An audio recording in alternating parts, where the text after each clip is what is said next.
like to say that I am so happy to be here and be joining in ministry with Cummer Avenue United Church. I look forward to getting to know all of you, and I look forward to the many adventures that God is going to call us to in the next few years. The title I've chosen for today's reflection is Monsters Under the Bed. Now, I must admit that when I looked at the lectionary reading for today, I thought that God or somebody must have a pretty good sense of humor.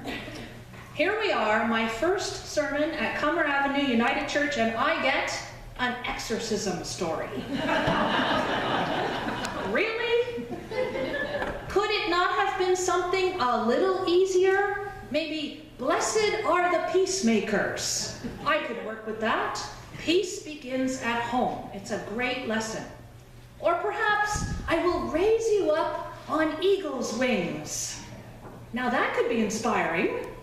But here we are, and we have an exorcism story. And not only do we have an exorcism story, but we have Jesus preaching for the first time in that particular congregation. And he wows them. He hits it out of the park. He speaks with authority. Now let me give you just a little bit of context for this passage. We're still pretty much at the beginning of Jesus' ministry in Mark's Gospel. Jesus has been baptized and then tempted in the wilderness and has just called his first 4 disciples, Simon, Andrew, James, and John. He's rounded up his band of disciples and put together his ministry team. And I'm thinking this must be about the time the disciples start to ask questions about this person that they've left everything to follow. Who is this guy really? Where exactly are we going? Where are we going to sleep tonight? Or even something simpler like, hey, when's lunch? But this is the Sabbath, and so Jesus takes them to the synagogue. A good way to start a ministry. Jesus begins to preach.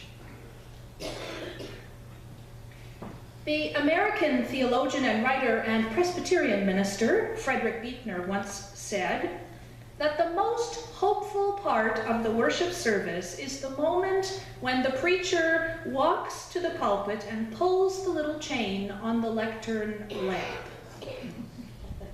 It's that moment that the congregation waits for a word from God. Maybe there might be a word for them today. Maybe they will hear something to deliver them from whatever they are facing for that day, for that week, for that year, perhaps. I can imagine that was exactly the feeling in the synagogue when Jesus got up to preach that morning. And whatever Jesus had chosen to speak about, the text says the congregation was amazed by it. And they were talking amongst themselves, hopefully not during the sermon, but nonetheless. And they were saying, isn't he fantastic? He brings the scriptures to life. He makes this real for us. He knows what he's talking about. This is somebody who really knows his stuff. He speaks with authority. And it goes on like that for who knows how long until someone in the 10th row behind the lady with the big hat starts heckling. It was a man, the text says, with an unclean spirit. Now I know that over the years, we have had a tendency to make this man and this spirit, and in fact this whole story, look like a scene straight out of the movie The Exorcist. The man's head doing a 360-degree turn like Linda Blair with crossed eyes, spitting out gallons of pea soup. The lady in the hat starts screaming, hands flying in the air. But that's not what we see here. Instead, we see just a man in the assembly with an unclean spirit. Well, it begs the question, doesn't it? What is an unclean spirit? In the ancient way of looking at things, pretty much the opposite of the holy or clean Spirit of God. Some have said perhaps it was a demon. Scientific folk, because we don't believe in demons anymore, say it was some sort of medical condition that had the man convulsing as he was being healed. Some say that the man was possessed by some sort of deviant behavior, something that held a grip on his life, that he was possessed by the kind of things we don't like to talk about in church. Something evil that was waiting inside, like a predator. In fact, when we think of it this way, it's easy to think of the spirit as evil, and actually it's really easy to take the leap and just demonize the whole person, isn't it? Who was this man? Could he have been a stranger in the synagogue that week? Perhaps he was a visitor, some sort of weird person, some dregs of society that walked by the synagogue that morning who managed to sneak in past the ushers. It's rather comforting to think of it like that, because we don't want to think of our churches as having any kind of people with those kind of problems. We don't want to think that one of us could be, perish the thought. But this morning, I want to explore the possibility that this man was not a stranger in the midst of the congregation, that this man instead was one of the regulars, one of the congregants, one of those waiting in the silence of hope as the lectern lamp chain was pulled. One of us. Could he perhaps have been the one to have heard some word, some spoken truth that would deliver him? Could Jesus perhaps have touched that place deep inside, a part of him, a part of his spirit, something unclean? And the unclean spirit shouts out from behind the woman in the big hat, "What have you to do with us, Jesus of Nazareth? What have you to do with us?" Us. Who is us? Do you mean all the people we are on the inside? Do you mean all the parts of us who have come and gone through the years? For this man, perhaps us includes the sleeping baby boy wrapped up in the blanket who won his mother's heart at first glance, and the toddler dressed up in his first suit for a family wedding, and the awkward teenager on his first real date. The university freshman moving into his dorm room. The insecure interviewee trying to show confidence to the prospective employer. Us embodies the new father passing out cigars around the water cooler, the coach, the Rotary Club member, the church member. All those parts are us, because they still live in us, and us have gotten very good at hiding themselves under the skin we're in.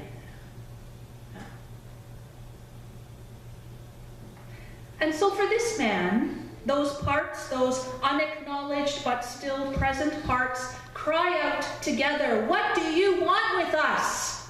he shouts. Because amidst all the memories and hopes and experiences of all the people we are, there are things we don't want to look at that you just poked. Difficult things. And there's a shadowy place in here that we don't want to relive, and you just touched on, Jesus. And there's fear in here, and pain that we've repressed for years, and there's anxiety and there's worry here that we've pressed down and we only let out when we're alone. And there's hurts in here, some caused by people we loved and trusted the most, and the man begins to tremble. Now, most of us have places like that inside of us, if we're honest with ourselves. We've become proficient at managing them and have organized and cataloged them like files or like chapters in a book. We tuck them in with parts of us that are more presentable, more amenable, crushed between the pages among the dried flowers and old photographs, and we put them in a cigar box or a memory chest, and then we take our little boxes of stuff and we hide them under the bed. Okay, maybe you don't, but I do. But like a child who is plagued by shadows and stirrings in the middle of the night, those memories under the bed can quickly turn to monsters under the bed, especially when the lights go out. You know the feeling, don't you? When you've said to yourself, I am so glad I'm past that. I know that what happened to me was terrible, but I'm healed now. Until somebody brings it up when you least expect it. Yeah? When the lights go out, so to speak, and all those feelings of pain that you swore you were done with suddenly rise up to the back of your throat.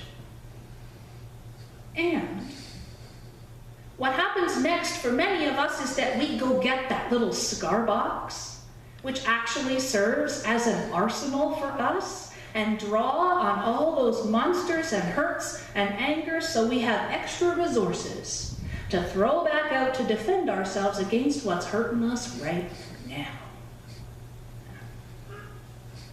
It's not that we haven't tried to work through these things. Sometimes we battle things for a lifetime. We go through all kinds of therapy.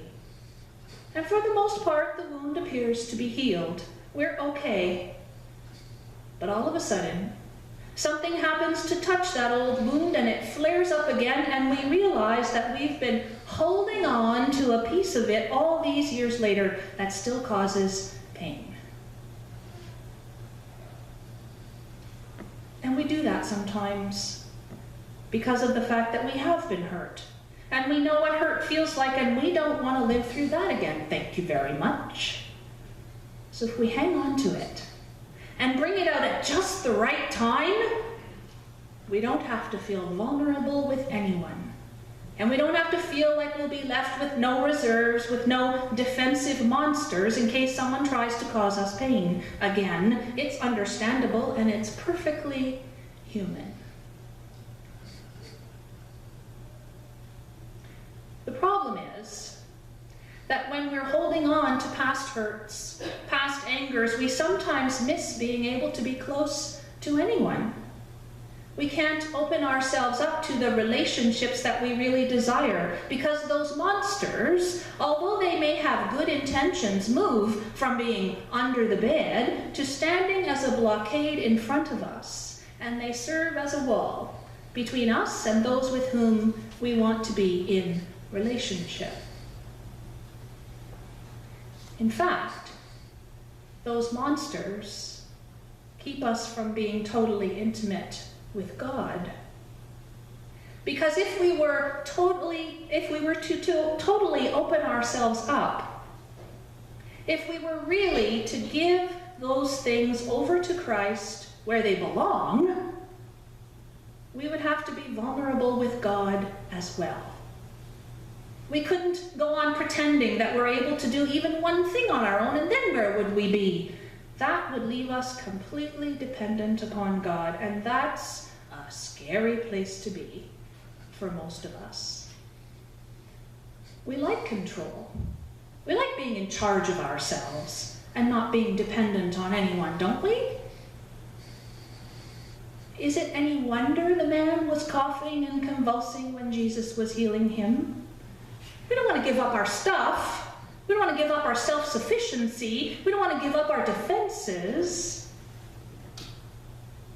And you know, as well as I do, that this struggle doesn't only happen once. For some of us, it happens over and over again, because for most of us, we're only able to give up one thing at a time.